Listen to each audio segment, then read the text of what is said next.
अहम मुद्दों पर त्रिपाठी संस्कृत भारतीय करावल नगर जनपदस्य जिलाध्यक्ष इति दायित्वम् अस्मि। करावल नगर जनपद संस्कृत सम्मेलन आपकी गरिमामय उपस्थिति प्रदान करने वाले मंचासीन महान शिक्षाविद और इस जनपद सम्मेलन के कार्यक्रम के अध्यक्ष डॉक्टर श्रीमान अश्वनी कुमार शर्मा जी, ईश्वर चंद जी तथा संस्कृत भारती के सह प्रांत मंत्री श्रीमान सुशील कुमार महोदय, संस्कृत प्रेमी आप सभी सज्जनों का हार्दिक अभिनंदन करता हूं। नमस्कार, आप देख रहे हैं भारतीय सहारा जनजन की बुलंद आवाज। मैं हूं सस पांडे। आज हमारे बीच में बातचीत करने के लिए मौजूद हैं रामनिवास त्रिपाठी जी, जो संस्कृत भारती का जिलाध्यक्ष करावल नगर के हैं। आइए आपसे बात करते हैं। त्रिपाठी जी, स्वागत है आपका भारतीय सहारा में। पहले तो मैं आपका हृदय से प्रणाम करता हूं और इस संस्कृत सम्मेलन में आप लोग आए, ये मेरे लिए बड़ा विषय है। आज ये संस्कृत भारती द्वारा जो कार्यक्रम, सांस्कृतिक कार्यक्रम छोटे छोटे बच्चों द्वारा जो है प्रस्तुत किया गया, ऐसे कार्यक्रमों से क्षेत्र में क्या संदेश जाना चाहिए? इन कार्यक्रमों के माध्यम से संस्कृत भाषा एक जनभाषा बने और प्रत्येक घर में, बच्चों में और प्रत्येक परिवारों में पहुँचे, ये इस संस्कृत सम्मेलन का मेरा उद्देश्य है। आप जिलाध्यक्ष भी हैं, लेकिन अधिकतर देखने को मिल रहा है संस्कृत भाषा जो है वो विलुप्त होती जा रही है। ऐसे में क्या कदम उठाना चाहिए? संस्कृत भाषा क्या है कि बाजार की या व्यापारिक भाषा नहीं है, और जो बाजार में की भाषा नहीं है या इससे व्यावसायिकीकरण नहीं है, इस वजह से कहीं ना कहीं इसका पिछड़ापन है, लोग इसको उपयोग कम करते हैं। संस्कृत भाषा से संस्कृत का ज्ञान लेने के लिए लोगों को जुड़ना चाहिए। ऐसे में आप क्या प्रेरित कर रहे हैं? संस्कृत भाषा वैदिक भाषा है और संस्कृत भाषा से लोग जुड़ें। अब धीरे धीरे कहीं ना कहीं सरकार भी इस पर ध्यान दे रही है, और इसमें जैसे ATM से अपन मशीन निकालते हैं, उसमें भी संस्कृत भाषा डाली जा रही है। हमारी जो नई शिक्षा पद्धति है, उसमें भी संस्कृत भाषा का प्रयोग किया जा रहा है। और क्षेत्र में, समाज में नियमित रूप से हम प्रत्युत्तर संस्कृत के शब्दों को हम बोलते हैं, लेकिन पुरानी जो शिक्षा व्यवस्था रही, मैकाले की जो शिक्षा पद्धति रही, कहीं ना कहीं इस भाषा को नष्ट करने का जो षड्यंत्र रहा, उस षड्यंत्र से आज देश बाहर आ गया है। और अब ये प्रायतः नियमित रूप से संस्कृत भाषा के विचार और अपनी भाषा मानकर लोग इसका उपयोग कर रहे हैं। इस भाषा में अपने बच्चों को पढ़ा रहे हैं। इस भाषा में लोग शिक्षा पद्धति में भी लाई जा रही है, और विभिन्न प्रकल्पों के माध्यम से संस्कृत भाषा आज पुनः जीवित हो उठी है। और निश्चित रूप से हमारे जो गीता, रामायण, महाभारत जैसे ग्रंथ हैं, जिनसे कि पूरा ये सनातन धर्म, संस्कृति और भारतवर्ष चल रहा है, और उसमें ये आगे जब वैदिक हमारे मंत्र हैं। इसके अलावा मैं आपको एक ध्यान में दिलाऊंगा कि खाली भारत में ही नहीं, विदेशों में भी यूनिवर्सिटियां इस चीज़ पे पढ़ाई करा रही हैं, और संस्कृत भाषा की में 21 देश में यूनिवर्सिटी हैं, और हमारे मिलियन फॉलोवर हैं जो संस्कृत भाषा में अपना इसमें सीखने का प्रयास कर रहे हैं, बोलने का प्रयास कर रहे हैं, लिखने का प्रयास कर रहे हैं। जी, रामनिवास त्रिपाठी जी, आप जिलाध्यक्ष हैं संस्कृत के, और संस्कृत भाषा की जो पहल हुई है, किस तरीके से पहल आपने किया? पहले तो मैं सहारा, आपके जो सहारा भारतीय सहारा, इसका धन्यवाद करता हूँ कि आप हमारी इस बात को और संस्कृत भाषा के इस प्रचार में भी आप हमारे सहयोगी हैं, और इसका मैं आपको धन्यवाद देता हूँ। दूसरा, आपका जो प्रश्न था कि पहल, मैं जिलाध्यक्ष होने के नाते मैं जिस जगह रहता हूँ उसका नाम संस्कृत वाटिका है, और वहाँ पर छोटे छोटे बच्चे प्रायतः संस्कृत भाषा में वार्तालाप करते हैं, उनके माता पिता संस्कृत भाषा में बात करते हैं। दूसरा, हम सुबह उठने से लेकर रात को सोने तक संस्कृत भाषा के शब्दों का ही प्रयोग करते हैं, जैसे कि नमो नमः, हरिओम, नमस्कार, राम, कृष्ण, ये सभी शब्द क्या हैं? संस्कृत भाषा।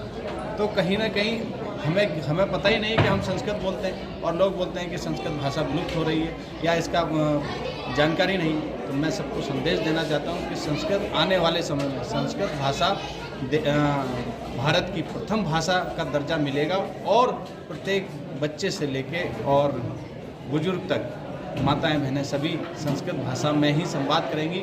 ये समय का परिवर्तन है, वक्त बदल रहा है, देश बदल रहा है, विचार बदल रहे हैं और निश्चित रूप से संस्कृत हमारी वैदिक भाषा है और हमें इसका अनुपालन और इसका प्रचार प्रसार और इसमें संवाद करना ही चाहिए।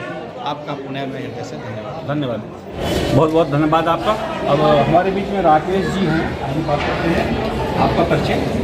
हम राकेश चंद्र सिंहवाला यमुना विहार विभाग से विभाग संयोजक संस्कृत भारत। अगर हम बात करते हैं संस्कृत भाषा की, तो संस्कृत भाषा जैसे अभी जिलाध्यक्ष से भी बात हमारी हुई रामनिवास त्रिपाठी जी से, संस्कृत भाषा विलुप्त होती जा रही है और ऐसे में जो आप ये ज्ञान दे रहे हैं लोगों को, जगह जगह कार्यक्रम कर रहे हैं, ऐसे में क्या संदेश जाना चाहिए? मैंने आपको कहा और मंच के माध्यम से मैंने ये बात कही कि 1981 में संस्कृत भारती की स्थापना हुई और 1998 में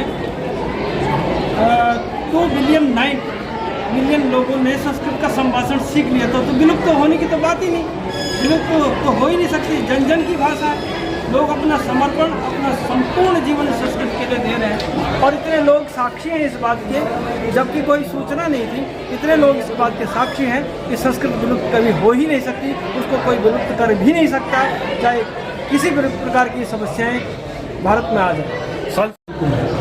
आज जो कार्यक्रम हुआ है डॉक्टर सुशील कुमार जी, ऐसे कार्यक्रमों से क्या संदेश क्षेत्र में जा रहा है? ऐसे कार्यक्रमों से संदेश क्षेत्र में जा रहा है कि संस्कृत सबकी है, बहुत ही सरल है, बोली जा सकती है और हम भारतीय हैं तो भारतीय ज्ञान परंपरा को हमें जानना चाहिए और वो भारतीय ज्ञान परंपरा संस्कृत में निहित है। जो हमारे संस्कृत विज्ञान प्रदर्शनी देखते हैं, वो देखते हैं कि कैसे भारत की ज्ञान परंपरा 5000 10,000 साल पुरानी थी और वो आज की हमें मूल पाठ्यक्रम में दिखाई नहीं देती। तो इसलिए वो चाहते हैं कि हम भी संस्कृत पढ़ें, स्कूलों में फिर से संस्कृत पढ़ाई जाए, उसी रूप में पढ़ाई जाए। इसलिए समाज में बहुत ही सकारात्मक संदेश हमें मिल रहा है। जी धन्यवाद। सुनिए जी, आज कार्यक्रम हुआ संस्कृत भारती के द्वारा, जो कार्यक्रम हुआ और बच्चों ने भी बड़ा अच्छा रंगारंग सांस्कृतिक कार्यक्रम प्रस्तुत किया, ऐसे में क्या आपको संदेश मिलेगा? देखिए, संस्कृत भारती की एक बहुत ही अनूठी पहल है और मैं तो इसको बहुत ही एक तरीके से प्रशंसा करता हूँ। जिस तरीके से बच्चों ने आज यहाँ प्रस्तुतिकरण किया, यहाँ पे रंगारंग कार्यक्रम कम था और मतलब कि बुद्धिजीवी ज़्यादा था। उससे जो हम लोगों को ज्ञान प्राप्त हुआ और हमें लगा कि बच्चे ये सब कर सकते हैं, उनकी कार्य क्षमता इतनी अच्छी है। तो बच्चा जो होता है कच्ची मिट्टी का घड़ा होता है, उसको आप किसी भी रूप में ढाल सकते हैं। और संस्कृत भारती किस तरीके से उनके अंदर संस्कृत के प्रति एक प्रेम का भाव उत्पन्न कर रही है, बहुत ही सराहनीय है।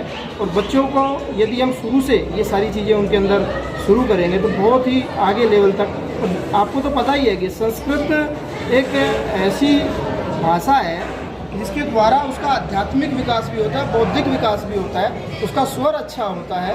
और संस्कृत जो है वो लय में ही है, उससे मधुर और उससे श्रेष्ठ भाषा मुझे नहीं लगती कोई है। हुआ संस्कृत भारती द्वारा जो कार्यक्रम प्रस्तुत किया गया है और बच्चों ने बहुत अच्छा पेश किया है संस्कृत भाषा का, ऐसे में आप क्या संदेश देंगे? अभी जो आज इस जनपद सम्मेलन में जो कार्यक्रम हुआ है, इसका उद्देश्य यही था कि अधिक से अधिक लोग जानें संस्कृत के बारे में, क्योंकि अगर हम सिर्फ बड़े स्तर तक करेंगे, ये था हमारे हर जनपद के स्तर पर, तो हर जनपद के स्तर पर कार्यक्रम रखने का उद्देश्य ये है कि हर जनपद, हर नगर तक संस्कृत का प्रचार प्रसार हो। और संस्कृत भारती एक ऐसी संस्था है जो संस्कृत के लिए कार्य कर रही है कितने वर्षों से, सन 1981 से है कार्यरत, लेकिन आज भी बहुत सारे लोगों को पता ही नहीं है कि संस्कृत भारती जैसी भी कोई संस्था है जो कि संस्कृत के लिए कार्य करती है, वो भी फ्री में, निःशुल्क। आज की डेट में कोई मतलब बिना पैसे के कोई काम नहीं करता, लेकिन ये संस्था जो है निःशुल्क कार्य कर रही है, संस्कृत के प्रचार प्रसार के लिए कार्य कर रही है।